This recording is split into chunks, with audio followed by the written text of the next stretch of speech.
জান্নাতে কি বিরক্ত লাগবে? মানুষ আমার কাছে এসে বলে, আচ্ছা, জান্নাত কি চিরকালের জন্য? হ্যাঁ। যা চান সব পাবেন? হ্যাঁ। এক সময় কি এতে বিরক্তি এসে যাবে না? আমি কি জান্নাত ছাড়া আর কোথাও যেতে পারবো না? আমি কি একটু এখানে তো বহুকাল থাকলাম, এখন কি একটু অন্য কোথাও যাওয়া যায় না? এর উত্তর সূরা কাহফের ৩ নম্বর আয়াতে মা কিসিনা শব্দের মধ্যেই দেয়া আছে। আল্লাহ এখানে বলেছেন, তোমরা সব সময় সেখানে নতুন কিছু একটা পাওয়ার আশায় থাকবে, সব সময় অভিনব আরও কিছু পাওয়ার প্রতীক্ষায় থাকবে।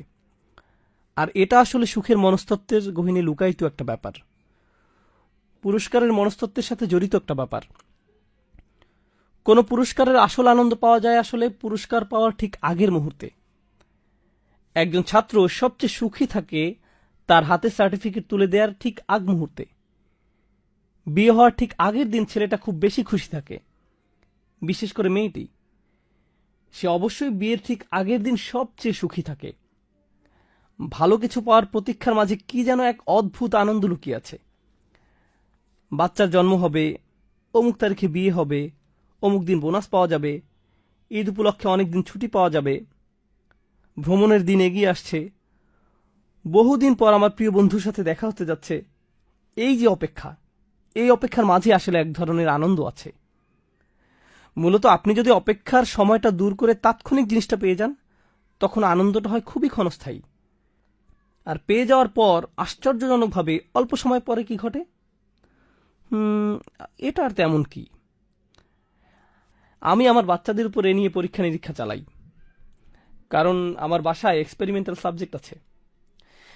একবার নিউ ইয়র্কে মুসলিম স্টুডেন্ট অ্যাসোসিয়েশনের এক প্রোগ্রাম শেষ করার পর তারা আমাকে কিছু সম্মানই দিতে চাইল। বললাম, এমএসএ থেকে আমি কোনো সম্মানই নেই না, সরি। তারা বলল, আপনাকে কিছু একটা নিতেই হবে। তখন বললাম, ঠিক আছে, তাহলে আমার বাচ্চাদের জন্য বিশাল 1 বক্স লেগো নিয়ে আসেন। তো তারা আমাকে বিশাল 2 বক্স লেগো দিল। বাসায় এনে আমি সেগুলো শেলফে রাখলাম। তারপর আমার 2 ছেলেকে বললাম, 30 দিন পর তোমরা এগুলো খুলতে পারবে। তারা 2জন পুরো অস্থির হয়ে গেল, পাগল হওয়ার মতো অবস্থা। আব্বা, আমরা কি এখন খুলতে পারবো? আব্বা, আমরা কি এখন খুলতে পারবো? Please please please. না, 30 দিন পর। এরপর তারা দিন গণনা শুরু করলো। একটু ধরতে পারবো? আমি 2 দিন যাবৎ বললাম, না, ধরতে পারবে না। তৃতীয় দিন বললাম, আচ্ছা ঠিক আছে, তোমরা এখন ধরতে পারবে। তারা খুশিতে চকমক করে বক্সগুলো স্পর্শ করতে লাগলো। খুলতে পারবো? না, খুলতে পারবে না। আরো 28 দিন। এভাবে 1 মাস পার হয়ে গেল। এই সময়টাতে তারা সবচেয়ে বেশি সুখী ছিল। দিন গণনার মাঝেই একটা আনন্দ, টেনশন এবং আনন্দ। এরপর আমরা বক্সগুলো খুললাম। প্রায় 6 ঘন্টা যাবৎ আমার ছেলেদের আর কোনো হুঁশ ছিল না। লেগোগুলো দিয়ে তারা বিভিন্ন ধরনের জিনিস বানাতে লাগলো। ওয়াও, এটা কি বড়!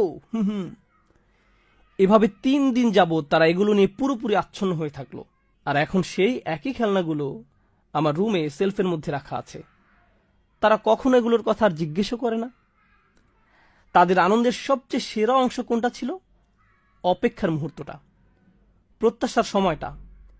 সেই ছোটকাল থেকে এখন পর্যন্ত আমরা সবাই এরকম। এটা হলো দুনিয়ার প্রতীক্ষা। আর আল্লাহ বলছেন, পরকালের প্রতীক্ষাটা যে আরো কত আনন্দের তোমরা তা কল্পনাও করতে পারবে না। জান্নাতের প্রতিটি আনন্দ টেকসই। দিন দিন আনন্দের মাত্রা শুধু বাড়তেই থাকবে, বাড়তেই থাকবে আর বাড়তেই থাকবে। জান্নাতের ফল ফলাদি খেতে খেতে কখনো একঘেয়েমি এসে যাবে না। জান্নাতের পানীয় পানেও কখনো বিরক্তি এসে যাবে না, কারণ এগুলো কখনো একরকম থাকবে না। সব সময় আগের বারের চেয়ে উত্তম হবে। আবার খেলে আগের চেয়ে সুস্বাদু লাগবে। দুনিয়াতে সবকিছুর একটা সীমা আছে, একটা পর্যায়ে আসার পর আর ভাল লাগে না। কিন্তু জান্নাতে প্রতিটি আনন্দ সব সময় বৃদ্ধি পেতে থাকবে। এটাই হলো মা কিসিন।